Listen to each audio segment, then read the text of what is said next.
الله أكبر ولله الحمد بسم الله الرحمن الرحيم الله أكبر يا أيها الذين آمنوا اتقوا الله وابتغوا إليه الوسيلة الله أكبر আল্লাহ পাক রব্বুল আলামিন বলেন, ও বান্দারা, যদি তোমরা আমি আল্লাহকে পেতে চাও, ইয়া আইয়ুহাল্লাযীনা আমানু তাকুল্লাহ, হে ঈমানদাররা, আল্লাহ ঈমানদারকে ডাক দিয়া বলেন, যদি তোমরা আমি আল্লাহকে পেতে চাও, আমানু তাকুল্লাহ ওয়াবতাগু ইলাইহিল ওয়াসিলা, একজন উসিলা তালাশ করো। ও মাওলা কারীম, ও রব্বুল আলামিন, উসিলাটা কি? আমরা কি উসিলা তালাশ করব? আল্লাহ পাক রব্বুল আলামিন সূরাতুল কাহফের মধ্যে বলেন, ফালান তাজিদা লাহু ওয়ালিয়াম মুরশিদা। আল্লাহু আকবার বলেন, আল্লাহু আকবার। আল্লাহ বলেন, একজন হক্কানি কামেল মুর্শিদকে তালাশ করো, যেটা ফার্সিতে বলা হয় পীর, বাংলাতে বলা হয় পথ প্রদর্শক এবং আরবিতে বলা হয় মুর্শিদ। আরবিতে আল্লাহ কোরআন কারীমের মধ্যে মুর্শিদ বলে সম্বোধন করেছেন, ফার্সিতে পীর বলে, বাংলাতে বলে পথ প্রদর্শন। এমন একজন পথ প্রদর্শন হক্কানি পীরের সহবতে যাও, হক্কানি পীরের সহবতে যাইয়া তোমার দিলে দিল লাগাইয়া, মুর্শিদের কলমে কলম লাগাইয়া যদি তুমি এক নজর তাহাজ্জুদে বসতে পারো, তার সহবতে বসতে পারো, সে একটা তাওয়াজ্জুদে, এক তাওয়াজ্জুদে তোমার আল্লাহর ওলি বানায়া দিবে। আল্লাহু আকবার। ও বন্ধুরে, আল্লাহ পাক রব্বুল আলামিন বলে, উসিলা তালাশ করো। উসিলাটা এমন একজন কামেল মুর্শিদের দরবারে যাও, দরবারে যাইয়া তার তরিকা অনুযায়ী এলিগাম জনাব মোহাম্মদ, আমাদের যে মহান মুর্শিদকে আমরা হেলাল করি, ওই মুর্শিদ ওই ভক্তদেরকে অধিমা দিয়েছে, কি দিয়েছে? অধিমা দিয়েছে। এটা তো আখেরাতে বিরাট একটা দৌলত, বিরাট একটা সার্টিফিকেট। এই সার্টিফিকেট অনুযায়ী এই যে সাজেশন দিয়েছে আপনাকে, যে সিলেবাস দিয়ে গেছে, এই সিলেবাস অনুযায়ী যদি আপনি আমল করতে পারেন, আপনার ইহকাল পরকাল সব আল্লাহ পাক রব্বুল আলামিন সকল কাম করে দেবে। বলে সুবহানাল্লাহ, সুবহানাল্লাহ। এটা প্রত্যেক মুরিদের হাতে আছে না? এটা কিন্তু বিরাট একটা অমূল্য রতন। দেখতে পাচ্ছেন একটা পেজের মধ্যে, একটা পাতার মধ্যে, কিন্তু আসলে এটা যে কত একটা অমূল্য রতন, রতন যে চিনতে পেরেছে সেই বুঝতে পারছে।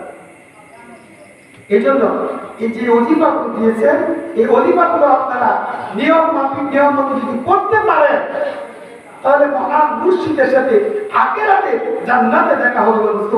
সুবহানাল্লাহ। ও ভাই বাবাজিরা, গভীর মনোযোগ।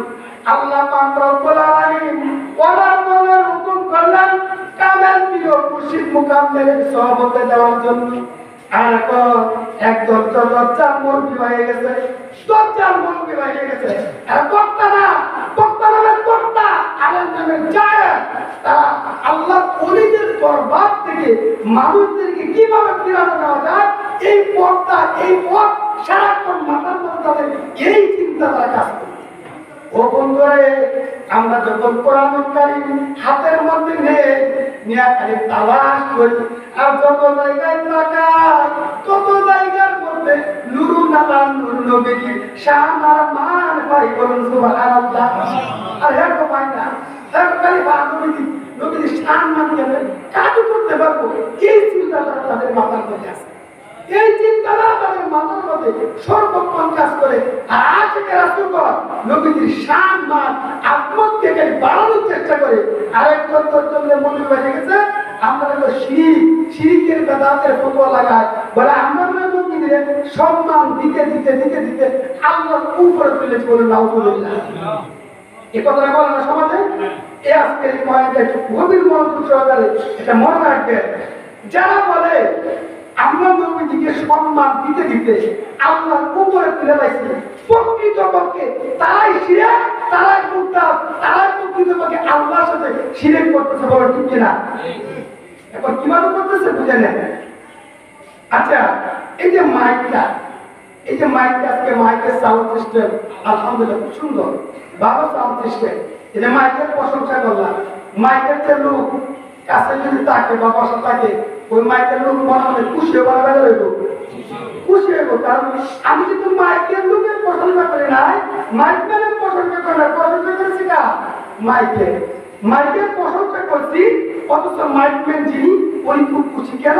এই মাইকটা উনি সার্ভিস দিয়েছে, উনি এই মাইকটা ফিটিং দিয়েছে। এই জন্য মাইকের প্রশংসা করা মানে তার প্রশংসা করা। আর আল্লাহ পাক রব্বুল আলামিন নবীজিকে সৃষ্টি করেছেন, নবীজিকে হাবিবুল্লাহ বন্ধু উপাধি দিয়েছেন। আমরা যত বেশি নবীজির সম্মান আত্মত বাড়াইতে থাকবো, কত বেশি আল্লাহর শান কমবো না বাড়বো? কথা কমে গেলে আল্লাহর শান কমবো না বাড়বো? নবীজির শান যত বেশি বাড়াইবো, আল্লাহর শান তত বেশি উপরে উঠবো। কারণ আল্লাহর শানকে কতটুকু পর্যন্ত সীমাবদ্ধ আমরা কেউ জানি, আমরা কেউ জানি না। এখন যে বেতাল্লা মৌলবীরা কয় নবীদের সম্মান দিতে দিতে আল্লাহর উপরে তুলছি, তারা মনে হয় আল্লাহর শান কতটুকু তারা জানে। আল্লাহর শান মান আত্মত, আল্লাহর কুদরত সম্পর্কে জানার দেবতা পৃথিবী সৃষ্টি হওয়ার শুধু ভিতরে হয় না, কিয়ামতের আগে আর হবেও। আল্লাহ তুমি এত ভালো বাসো নবীকে, তাই তো আজাব কিয়ামতের রাস্তা তারে। আল্লাহ বন্ধুকে এত ভালোবাসে, আজানে একামতে দুরুদে সালাম সব জায়গার মধ্যে লোকে রাখতে হবে। সুবহানাল্লাহ। আমরা যে নামাজ পড়ি, নামাজের মধ্যে এমপি মন্ত্রী মেদেশা প্রধানমন্ত্রী যে কেউকে সালাম দিলে বা সালামের উত্তর নিলে নামাজ হবে না বাতিল হবে? ও বন্ধুরে, যত বড় মৌলবী হোক, যত বড় ঘটনা মৌলবী হোক, যত বড় মুক্তি মুহাদ্দিস হোক, যত বড় বিশ্বাস হোক, যদি সালাম দেয় নামাজের ভিতর, তাইলে নামাজ কথা বলবে না, নামাজ বাতিল, নামাজ হবে না। আর আমার আল্লাহ বলে, যদি নামাজের মধ্যে আমার কামলিওয়ালা নবী বন্ধু নবীরা যদি সালাম না দেয়, আমি আল্লাহর দরবারে নামাজ কবুল হবে না। যদি নবী সালাম না দেয়, তাহলে নামাজ কবুল হবে না। তাহলে কিন্তু যদি শান বা আল্লাহ কতটুকু রাখছে, তাহলে যতটুকু পর্যন্ত আমরা নবীর শান বাড়াইব, কত উপরে গেলে আল্লাহ শান উঠতেই থাকবে। আমরা কেমন আগ পর্যন্ত, মৃত্যুর আগ পর্যন্ত নবীর শান শুধু গাইব আর গাইব। বলুন সুবহানাল্লাহ। এই কণ্ঠ, এই সুর, এই কোনো কিছু নবীর সম্মান থেকে কেউ দূরে সরাতে পারবে না। কারণ নবীজিকে ভালোবাসতে, নবীজিকে যদি পাইতে পারি, তাহলে জান্নাত অটোমেটিক আপনার পিছনে দৌড়াবে। বলুন সুবহানাল্লাহ। জান্নাতের পিছনে আপনাকে দৌড়াতে হবে না, জান্নাত আপনার পিছনে দৌড়াবে। আল্লাহকে যে পাইতে চায়, হযরতকে ভালোবেসে, আরশ কুরসি লৌহ কলম না চাইতেই পেয়েছে। যে বলুন সুবহানাল্লাহ। কাজী নজরুল কয়, যারা নবীর মাধ্যমে আল্লাহকে পেতে চায়, তাদের জান্নাত চাওয়া লাগবে না, তাদের বেহেশত চাওয়া লাগবে না। না চাইতে আরশ কুরসি লৌহ কলম জান্নাত তার কদমের মধ্যে আল্লাহ হাজির করে দিবে। নবীজিকে যদি পাইতে পারো, নবীজিকে যদি নবীজির সান্নিধ্য যদি অর্জন করা যায়, তাহলে জান্নাত অটোমেটিক আপনার কদমের মধ্যে হাজির করে দিবেন কে? আল্লাহ। কারণ আল্লাহ নবীজিকে ভালোবাসে, স্বয়ং আল্লাহ নবীজিকে ভালোবাসে, স্বয়ং আল্লাহ নবীজিকে ভালোবাসার কথা কুরআন কারীমের মধ্যে তার বান্দাদেরকে, মুমিন বান্দাদেরকে জানিয়ে দিতেন। বলুন সুবহানাল্লাহ। ও বন্ধুরে, আল্লাহর ওলির দরবারে আমরা কখন জানলাম আল্লাহর ওলির দরবারে আমরা আসি, এই আসার টাকাটা, এই হুকুম কে করেছেন, এখন আমরা কি জানতে পারলাম? এরকম কে করছে? আল্লাহ। স্বয়ং আল্লাহ আল্লাহর ওলিদের দরবারে আসার জন্য হুকুম করেছে। এখন আসেন সামনে বাড়ি, আল্লাহর ওলিদের দরবারে আসলে কি হবে, আমরা কি ফায়দা হাসিল করবো? আল্লাহ পাক রব্বুল আলামিন কোরআন কারীমের মধ্যে বলেন, যে কালিমা বলেছি ইয়া আইয়ুহান নাফসুল মুতমাইন্নাহ, হে পরিশুদ্ধ আত্মা, নফসে মুতমাইন্না, নফসে আম্মারা, নফসে লাওয়ামা, নফসে মুতমাইন্না, হে নফসে মুতমাইন্না, যদি একটা পরিশুদ্ধ আত্মা নিয়ে যদি আমি মাওলা পাকের দরবারে আসতে পারো, আইয়াতুহান নাফসুল মুতমাইন্না ইরজি ইলা রাব্বিকি রাদিয়াতাম মারদিয়া, যদি একটা পরিশুদ্ধ আত্মা নিয়ে আমি মালিকের দরবারে আসতে পারো, ওয়াদখুলি ইবাদি ওয়াদখুলি জান্নাতি, আমার জান্নাত তোমাকে মারহাবা বা স্বাগত জানাতে থাকবে। বলুন সুবহানাল্লাহ। মুতমাইন্না, যদি একটা পরিশুদ্ধ আত্মা নিয়ে মাওলা পাকের দরবারে যাওয়া যায়, তাহলে জান্নাত বান্দাকে স্বাগত, মারহাবা, আহলান সাহলান জানাতে থাকবে। এই পরিশুদ্ধ আত্মাটা আমাদের কিভাবে অর্জন করা যায়, কিভাবে এই পরিশুদ্ধ একটা আত্মা আমাদের তৈরি হবে, এটা তৈরি করার জন্যই আমরা আল্লাহর ওলিদের দরবারে আসি। বলুন সুবহানাল্লাহ। গাড়ি চালান না, গাড়ি অটো কি অটো দেবে, এর কি কারেন্টের সাহায্যে চলে, কি দিয়ে চলে? বৈদ্যুতিক চাপ দিয়ে চলে। আর অন্য গাড়িগুলো পেট্রোল দিয়ে চলে, ডিজেল দিয়ে চলে।